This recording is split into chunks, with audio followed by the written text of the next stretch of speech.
అనేది ఎండమావే. దాంతో ఈ మాయలో పడి ఇక్కడ కష్టపడి సంపాదించుకున్నదంతా ఇక్కడే పోగొట్టుకున్న మహాత్ములున్నారు. మరికొందరు మాత్రం ముందుగా జాగ్రత్త పడి ప్రతి పైసాని ఏదో ఒక స్థిరాస్తి రూపంలో మార్చుకుంటారు. ఎంత డబ్బున్నా తమకు చెయ్యాలని ఉన్నా కూడా ప్రయోగాలు చేయరు. కానీ ఇంకొంతమంది ఉంటారు, వారు మనీ మైండెడ్ గా ఉండరు. తమకు నచ్చిన వృత్తినే దైవంగా భావించి, డబ్బులను తృణప్రాయంగా భావించి, ఇక్కడ కష్టపడి సంపాదించిన ప్రతి పైసాను ఇక్కడే పెట్టుబడి పెట్టి దెబ్బతింటారు. అలాంటి వారిలో విలక్షణ నటుడు నాజర్ పేరు ముందుగా చెప్పుకోవాలి. నాజర్ తండ్రి నాటకాలు వేసేవారు. వారిది ఒక రకంగా చెప్పాలంటే పేద ముస్లిం కుటుంబం. ఆయన తండ్రి పాత నగలకు మెరుగులు దిద్దే పనిచేసేవాడు. చాలా పెద్ద పేద కుటుంబం కావడంతో ఆనాడు నెలకు 500 రూపాయలను నెలకు సంపాదించడమే అతని లక్ష్యం. మరోవైపు ఆయన తండ్రికి ఆయన్ని నటుణ్ణి చేయాలని కోరిక. కానీ స్తోమత లేదు. దాంతో ఆయన PUC చదువును మధ్యలోనే ఆపేసి ఎయిర్ ఫోర్స్ లో చేరాడు. కానీ అతని తండ్రి కోరికను తీర్చాలనే కసి, పుట్టుకతో వచ్చిన కళాభిమానం మెండుగా ఉండడంతో మద్రాసులోని అడియార్ ఫిల్మ్ ఇన్స్టిట్యూట్ లో చేరాడు. ఆయన ఉండేది చెంగల్పట్టు జిల్లాలోని ప్రాంతం. రోజు పెరుగన్నమో పులిహోర లేదా ఉత్తాన్నం పెట్టుకుని మద్రాసు వచ్చి ఫిల్మ్ ఇన్స్టిట్యూట్ లో నటనతో పాటు దర్శకత్వం, పాటలు రాయడం వంటి పలు రంగాలలో శిక్షణ పొందాడు. ఆయన చేరిన ఫిల్మ్ ఇన్స్టిట్యూట్ లో మొదటి బ్యాచ్ లో రజనీకాంత్ శిక్షణ పొందాడు. ఇక రాజేంద్ర ప్రసాద్, సుధాకర్లు ఆయన సీనియర్లో, చిరంజీవి, హరిప్రసాద్ ఆయన క్లాస్మేట్ లో. ఆయన కేవలం ఉత్తి వైట్ రైస్ నే తెచ్చుకున్నప్పుడు చిరు, హరిప్రసాద్లు ఆయనకు సాంబార్ ఇచ్చేవారు. వారు ఆనాడు ఆంధ్ర మెస్ నుంచి పార్సిల్ భోజనం తెచ్చుకునేవారు. కానీ ఇంతలోనే కుటుంబం పడుతున్న ఆర్థిక ఇబ్బందులు చూడలేక చెన్నైలోని తాజ్ హోటల్లో వెయిటర్ గా పనికి చేరాడు. నెలకి 300 రూపాయల జీతం, టిప్పులు వచ్చేవే. ఈనాడు ఆయన ఆనాటి రోజులే బాగుండేవి అంటాడు. కానీ తండ్రి కోరిక, తన తపన తీర్చుకోవడానికి మరలా ఫిల్మ్ ఇన్స్టిట్యూట్ లో చేరి మాస్టర్ డిప్లొమా సాధించి ఏకంగా గోల్డ్ మెడల్ సాధించాడు. ఇక గోల్డ్ మెడల్ వచ్చిందని చూపిస్తే ఎవరైనా సినిమా ఛాన్సులు ఇస్తారేమోనని అన్ని సినీ ఆఫీసులు, స్టూడియోలకు తిరిగేవాడు. కానీ ఆయనకు ఎవ్వరూ వేషాలు ఇవ్వలేదు. దీంతో ఆయన సినిమాకు 13 రూపాయల చొప్పున డబ్బింగ్ ఆర్టిస్ట్ గా జీవనం సాగించాడు. ఇక ఆయనకు రజనీ, కమల్ వంటి వారిని పరిచయం చేసిన కె. బాలచంద్ర చిత్రంలో అవకాశం వచ్చింది. దాంతో ఎగిరి గంతేశాడు. ఆయన తన నటనా ప్రతిభతో తమిళ, కన్నడ, మలయాళ, తెలుగు, హిందీ, చివరకు ఇంగ్లీష్ చిత్రాలలో కూడా అత్యద్భుత నటన చూపించారు. ఏ పాత్రలోనైనా పరకాయ ప్రవేశం ఆయన నైజం. ఇక ఆయన పర్సనాలిటీ, చూపు తీక్షణంగా ఉండేది. దాంతో సీరియస్ పాత్రలు వచ్చాయి. ఇక ఆయన కెరియర్ ఎదగడానికి తమిళంలో మణిరత్నం, కమల్ హాసన్లు కృషి చేశారు. వీరిద్దరి కలయికలో వచ్చిన నాయకుడు చిత్రంలో ఆయన పవర్ఫుల్ పోలీస్ ఆఫీసర్ గా అదరగొట్టాడు. ఇక తెలుగులో పలు చిత్రాలు చేశాడు. చంటి చిత్రంలో మీనాకు పెద్దన్నయ్యగా క్రూరమైన విలనిజం పండించాడు.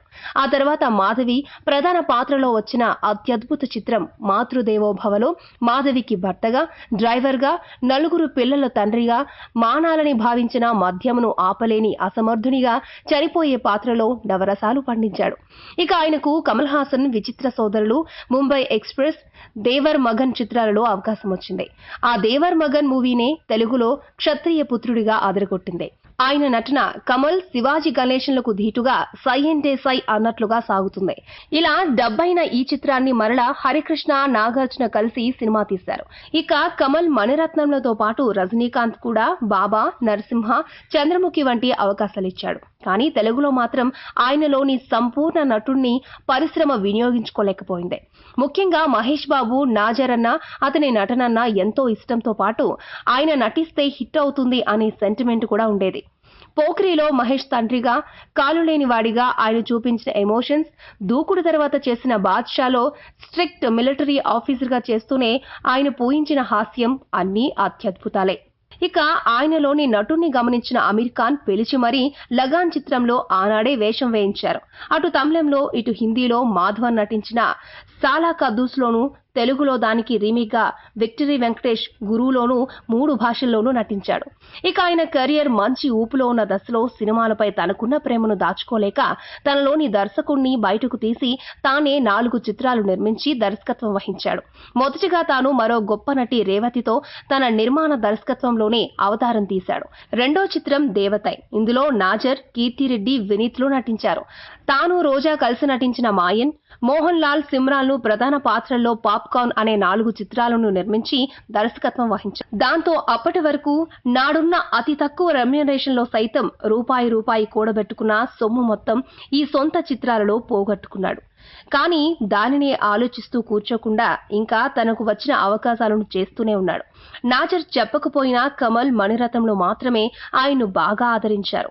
మరో ముఖ్య విశేషం ఏంటంటే తమ 30 ఏళ్ల సినీ ప్రస్థానంలో ఆయన క్లాస్మేట్ అయిన చిరంజీవితో ఆయనకు ఒక్క సినిమా చేసే అవకాశం కూడా లభించలేదు. చివరకు చిరు రీఎంట్రీ ఇచ్చిన 150వ చిత్రం ఖైదీ నంబర్ 150లో మొదటిసారిగా చిరు చిత్రంలో నటించిన తృప్తిని ఫీల్ అయ్యాడు.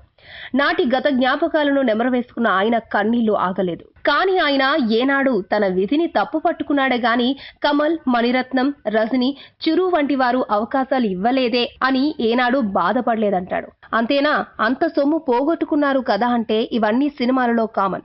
పోయింది కేవలం నేను కష్టపడి సంపాదించిన సొమ్మే కదా. మొదట్లో ఎక్కడ ఉన్నానో ఇప్పుడు అక్కడికే వచ్చాను కాబట్టి అన్ని పాజిటివ్ గా తీసుకోవాలంటాడు. ఇప్పటికీ నాకు వేషాలు దొరుకుతుండడం ఆ దేవుడు దయ అంటాడు. ఇక విశ్వరూపం, బొంబాయి, రోజా చిత్రాలలో చేసిన పాత్రలను ఒక్కసారిగా గమనిస్తే టెర్రరిస్టు పాత్రను ఎంత లీనమై చేశాడో, బొంబాయి చిత్రంలో స్వతహాగా తాను ముస్లిమైనా సనాతనవాదిగా, హిందూవాదిగా, హిందూ దేవతలను పూజించేవాడిగా ఆ పాత్రను రక్తి కట్టించాడు. అలా ఆయన సినీ ప్రస్థానం డబ్బింగ్ ఆర్టిస్ట్ గా మొదలై నటుడిగా, పాటల రచయితగా, సింగర్ గా, కవితలు రాసే కవిగా, టీవీ నటునిగా, దక్షిణ భాషలలో పాటు హిందీ, ఇంగ్లీష్ భాషల్లో కూడా నటించి మెప్పించిన గొప్ప నటుడిగా, అభిరుచి ఉన్న దర్శకునిగా, అన్ని పోగొట్టుకున్న నిర్మాతగా, ఎవ్వరిని తప్పుపట్టిన పాజిటివ్ మైండ్ పర్సన్ గా ఇలా బహుపార్శ్వాలలో సాగింది. ఇండియన్ సినీ చరిత్రలోనే ఆయన పేరు best character and supporting actor గా ఉన్న స్థానం దక్కించుకున్నాడు. ఓం పురి, నానా పాటేకర్, మోహన్ లాల్, మమ్ముట్టి, కమల్ హాసన్ల లిస్ట్ లో ఆయన పేరు కూడా చరిత్ర లిఖించి ఉంది. ఇక నాటి కాలం వారికైనా ఆయన చేసిన పవర్ఫుల్ పాత్రలు గుర్తుంటాయి.